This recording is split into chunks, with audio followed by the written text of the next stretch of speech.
সুপ্রিয় তৃতীয় শ্রেণীর শিক্ষার্থীরা, আশা করছি তোমরা সবাই ভালো আছো। তোমাদের বার্ষিক পরীক্ষার বিষয় বিজ্ঞান। ইতিমধ্যে আমি তোমাদের বিজ্ঞানের সংক্ষিপ্ত প্রশ্ন নিয়ে পর্ব 1-এর মধ্যে প্রথম অধ্যায় থেকে সপ্তম অধ্যায় পর্যন্ত দিয়েছি।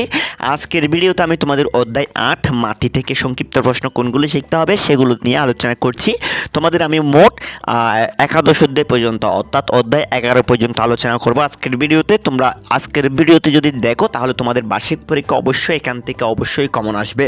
সুপ্রিয় শিক্ষার্থীরা, তোমাদের অধ্যায় 8 মাটি, এখান থেকে আমি প্রথমে দিয়েছি 36 নাম্বার, 35 পর্যন্ত আমি প্রথম পর্বে আলোচনা করেছি। যারা দেখোনি আমার ডেসক্রিপশন বক্স থেকে তোমরা ভিডিওটা দেখে আসতে পারো। 36 নাম্বার হচ্ছে দোআঁশ মাটিতে কোন কোন ফসল ভালো জন্মে। দোআঁশ মাটিতে ধান, গম, ভুট্টা, যব, পাট, আখ ইত্যাদি ফসল ভালো জন্মে। প্রশ্ন 37, আমরা কি কি কাজে মাটি ব্যবহার করে থাকি। আমরা যেসব কাজে মাটি ব্যবহার করে থাকি তা হলো কৃষিকাজে, বাড়ি তৈরিতে, হাঁড়ি পাতিল বা থালা বাসন তৈরিতে। এভাবে তোমরা একটা দুটা লিখলে হয়ে যাবে। প্রশ্ন 38, দোআঁশ মাটির 3টি বৈশিষ্ট্য লিখো। দোআঁশ মাটির 3টি বৈশিষ্ট্য হলো মাটির কণাগুলো বিভিন্ন আকারে হয়, মাটির বর্ণ কালো বা ছাই রঙের, হাতে ধরলে নরম ও শুকনো অনুভব হয়। এরপর প্রশ্ন 39, মাটির উপাদানগুলো কি কি। মাটির উপাদানগুলো হলো নুড়ি পাথর, বালু, পলি, কাদা, পানি, বায়ু ইত্যাদি। এরপরে 40 নম্বর দেখতে পাচ্ছ, মাটির বৈশিষ্ট্য কি কি। মাটির বৈশিষ্ট্য হলো মাটির রং, গঠন, কণার আকার, পানি ধারণ ক্ষমতা ইত্যাদি। এরপরে অধ্যায় 9, জীবনের জন্য সূর্য। এই অধ্যায় 9 থেকে আমি প্রথমে দিয়েছি 41 নম্বর, যদি সূর্য না থাকতো তাহলে আমাদের কি কি সমস্যা হতো। যদি সূর্য না থাকতো তাহলে আমাদের নিম্নলিখিত সমস্যা হতে পারে, যেমন আমাদের চারপাশে সারাক্ষণ অন্ধকার থাকতো, পৃথিবীতে প্রাণের অস্তিত্ব থাকতো না, পৃথিবী ঠান্ডা ও বরফে আবৃত হয়ে থাকতো। প্রশ্ন 42, আমরা রাতের বেলায় দেখতে পাই না কেন। দিনের বেলা সূর্য থাকে বলে পৃথিবীতে আলোকিত হয়, সূর্যের এই আলোতে আমরা আশেপাশের পরিবেশ দেখতে পাই, কিন্তু রাতের বেলা সূর্য থাকে না বলে পৃথিবী অন্ধকার থাকে, অর্থাৎ রাতের বেলা অন্ধকার থাকার কারণে আমরা কিছু দেখতে পাই না। প্রশ্ন 43, তুমি যখন দুপুর 12টার সময় খোলা মাঠে দাঁড়াবে তখন তোমার ছায়া কেমন দেখাবে। দুপুর 12টায় সময় আমি খোলা মাঠে দাঁড়ালে আমার ছায়া সবচেয়ে ছোট দেখাবে। দুপুরে সূর্য খাড়া অবস্থানে থাকে বলে ছায়ার দৈর্ঘ্য ছোট হয়। প্রশ্ন 44, বন্ধ করে গাছ রাখলে গাছের পাতা হলুদ হয় কেন। বন্ধ করে গাছ রাখলে গাছের পাতা হলুদে হয়ে যায় সূর্যের আলো না পাওয়ার কারণে।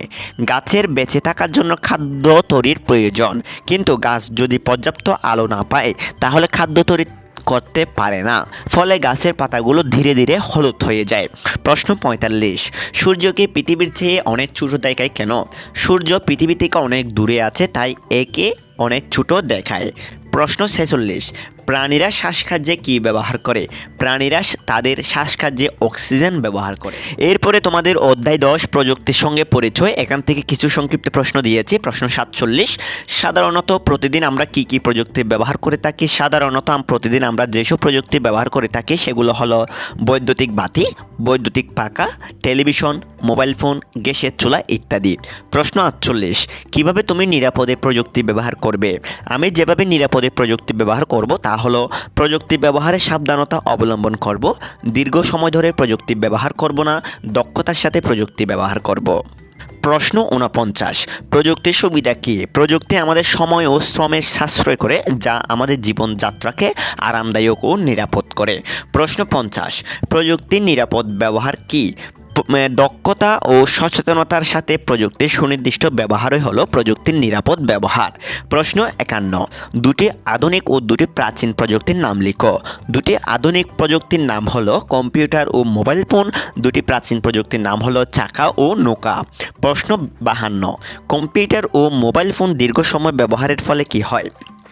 কম্পিউটার ও মোবাইল ফোন দীর্ঘ সময় ব্যবহার ফলে চোখের সমস্যা হয়। প্রশ্ন 53, শ্রেণীকক্ষে শিক্ষক ব্যবহার করেন এমন দুটি প্রযুক্তির নাম লিখো। শ্রেণীকক্ষে শিক্ষক ব্যবহার করেন এমন দুটি প্রযুক্তির নাম হলো ব্ল্যাকবোর্ড ও চক। অধ্যায় 11, তথ্য ও যোগাযোগ প্রযুক্তি। প্রশ্ন 54, প্রবাসী ব্যক্তির সাথে যোগাযোগ করতে তুমি কি প্রযুক্তি ব্যবহার করো। প্রবাসী ব্যক্তির সাথে যোগাযোগ করতে আমি টেলিফোন অথবা মোবাইল ফোন ব্যবহার করি। তাছাড়া ইন্টারনেট ব্যবহার করে ইমেলের মাধ্যমেও আমি যোগাযোগ করতে পারি। প্রশ্ন 55, তথ্য জানা আমাদের প্রয়োজন কেন। তথ্য জানার মাধ্যমে আমরা নতুন কিছু শিখতে পারি, সিদ্ধান্ত গ্রহণ করতে পারি, তাই সঠিক সিদ্ধান্ত নেওয়ার জন্য তথ্য জানা অতীব জরুরি বা অতি প্রয়োজন। প্রশ্ন 56, প্রযুক্তি ব্যবহারের মাধ্যমে আমরা কি করতে পারি? প্রযুক্তি ব্যবহারের মাধ্যমে আমরা বিভিন্ন তথ্য সংগ্রহ করতে পারি এবং মানুষের সঙ্গে যোগাযোগ করতে পারি। প্রশ্ন 57, ইমেলে তথ্য আদান প্রদানের জন্য তোমাকে কি ব্যবহার করতে হবে? ইমেলে তথ্য আদান প্রদানের জন্য আমাকে ইন্টারনেট ব্যবহার করতে হবে। সুপ্রিয় শিক্ষার্থীরা, আজকের ক্লাসে আমি তোমাদের অষ্টম অধ্যায় থেকে 11 অধ্যায়ের সংক্ষিপ্ত প্রশ্নগুলো নিয়ে আলোচনা করেছি। এই সংক্ষিপ্ত প্রশ্ন নিয়ে আমি দুটো ভিডিও দিয়েছি, একটা হচ্ছে পর্ব 1, একটা পর্ব 2। পর্ব 1-এর মধ্যে প্রথম অধ্যায় থেকে সপ্তম অধ্যায়, দ্বিতীয় পর্বের মধ্যে অষ্টম অধ্যায় থেকে 11 অধ্যায়। টোটাল প্রশ্ন হচ্ছে 57টি। এই 57টি সংক্ষিপ্ত প্রশ্ন যদি তুমি দেখে যাও, অবশ্যই তুমি এখান থেকে কমন পাবে। সুপ্রিয় শিক্ষার্থীরা, পরবর্তী ভিডিওতে আমি তোমাদের রচনামূলক প্রশ্ন নিয়ে আলোচনা করব। আজকে তোমরা যারা এই ভিডিওটি দেখছো বা দেখেছো, তোমরা অবশ্যই আমাদের চ্যানেলটি সাবস্ক্রাইব করে রাখো এবং তোমাদের বন্ধুদেরকে এই ভিডিওগুলো শেয়ার করো। সুপ্রিয় শিক্ষার্থীরা, তোমরা সবাই ভালো থেকো, সুস্থ থেকো, সবাই ভালো করে বাসার মধ্যে পড়ো, কালকে পরীক্ষাটা তোমরা ভালো করে দিও। সবার জন্য শুভকামনা রইল, সবাইকে টাটা।